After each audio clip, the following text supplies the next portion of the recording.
సుభాష్ రెడ్డి జనార్దన్ మీరేం చెప్తారు? ఈరోజు భారతదేశంలోనే అతిపెద్ద నియోజకవర్గం మల్కాజ్గిరి నియోజకవర్గం.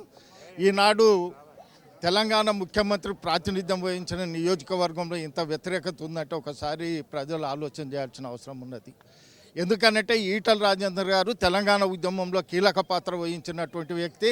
మరియు తెలంగాణ ఏర్పడ్డ తర్వాత ఆర్థిక శాఖ మంత్రిగా, ఆరోగ్య శాఖ మంత్రిగా వారి యొక్క చేసిన అమూల్యమైన సేవలు గుర్తించి ఈరోజు మల్కాజ్గిరి ప్రజలు వారికి బ్రహ్మరథం పడుతున్నటువంటి విషయాన్ని కూడా మీకు తెలియజేస్తున్నాను.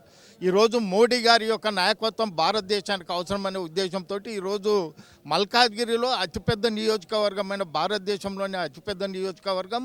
మరి ఈ నియోజకవర్గంలో బీజేపీ అభ్యర్థి అయినటువంటి ఈటల రాజేందర్ గారు అత్యధిక మెజార్టీతో గెలిచే అవకాశం ఉందని విషయాన్ని మీకు తెలియజేస్తున్నాను. వారు చేసిన సేవకే ఇది నిదర్శనం. కరోనా వచ్చినప్పుడు అందరు ఇళ్లలోనే ఉన్నారు, కానీ ఈటల రాజేందర్ గారు ఆర్థిక శాఖ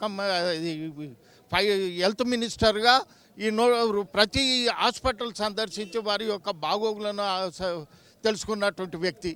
ఆ విధంగా అందరూ లాక్డౌన్లో ఉన్నా వీరు మాత్రం ప్రజల్లో ఉండి ప్రజల సంక్షేమం గురించి, ప్రజల యొక్క ఆరోగ్యం గురించి వారు కృషి చేసారు కనుకనే దాని ప్రతిఫలమే ఇదనే విషయాన్ని మీకు తెలియజేస్తున్నాను. థ్యాంక్ యూ సో మచ్ అండి. మీ